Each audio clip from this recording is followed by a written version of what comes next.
So hey, আমি আবারও চলে এসেছি তোমাদের সাথে সরস্বতী পূজায় পার্ট 2 শেয়ার করতে। আমি আমার বাহন দেব আর আমার বডিগার্ডটাকে নিয়ে বেরিয়ে পড়েছিলাম সরস্বতী পূজায় একটু ঘুরতে। তো এটা ছিল আমার সরস্বতী পূজার look, I mean second look. তো তোমরা সবাই অবশ্যই জানিও আমাকে কেমন লাগছে। অ্যাকচুয়ালি দাদাটার ভারে না বাইকটা চুপসে গেছিল, তো সেই কারণে একটু ক্যাপচার করেছিলাম জাস্ট ফান অফ। বেরোতে বেরোতেই প্রায় 2-3 বেজে গিয়েছিল। তারপরে এই যে বিচ্ছিরে একটা জ্যাম পেয়েছিলাম, এই জ্যামটা কাটিয়ে উঠতে উঠতেই আমাদের 4 বেজে গিয়েছিল।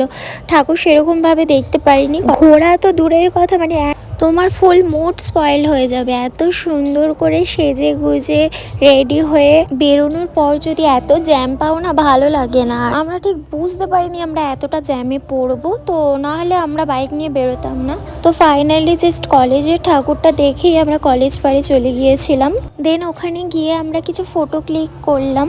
দেন ফটো তোলার পরেই আমরা চলে গিয়েছিলাম সরিষাতে। এবারে একটু সারদাতে যাওয়ার প্ল্যান হয়েছিল, তো সারদা মন্দিরে গিয়ে আমরা আগেই কিছু ছবি আঁকা দেখছিলাম, স্কুলের স্টুডেন্টরাই নিশ্চয়ই করেছে। তো ভীষণ সুন্দর ছিল। তারপরে আমরা একটু ঠাকুর দেখে নিলাম, নিয়ে একটু খিদে পেয়ে গিয়েছিল। তো আজকে তো আর কোথাও ফাঁকা পাবো না, তাই মিয়ামোড়েতেই চলে গিয়েছিলাম। ওখানে গিয়ে chicken burger, chicken cheese roll, sandwich, pastry আর ফিশ চপ আর কোল্ড ড্রিঙ্কস খেয়ে আবারও আমরা বেরিয়ে পড়েছিলাম।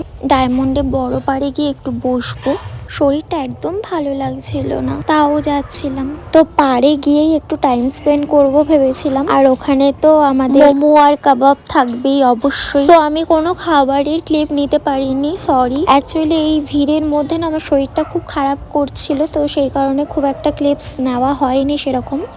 আর হ্যাঁ, একটা কথা বলে রাখি এখানটায়, যে আমরা আজকে চিকেন ফিশ সব কিছু খেয়েছি, তো ওই জন্য অনেকে অনেক কমেন্ট করতে পারো।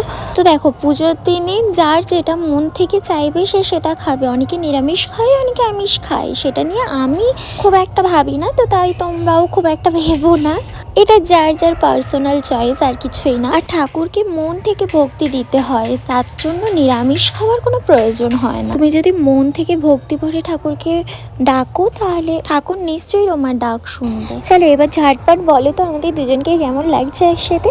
ও সরি, 2জন না 3জন গো, আমাদের বাহনদেবটাও তো আছে। ওই যে আগেই বললাম, আমি পাড়ে যাওয়ার আগেই শরীরটা ভালো লাগছে, তো তাই জন্য কিছু ক্লিপস তোমাদের সাথে শেয়ার করতে পারলাম না। পাড়ে অনেকক্ষণ বসার পরেই আমরা বাড়ি চলে যাচ্ছিলাম। তো sir, thanks for watching, tata everyone, and love you all.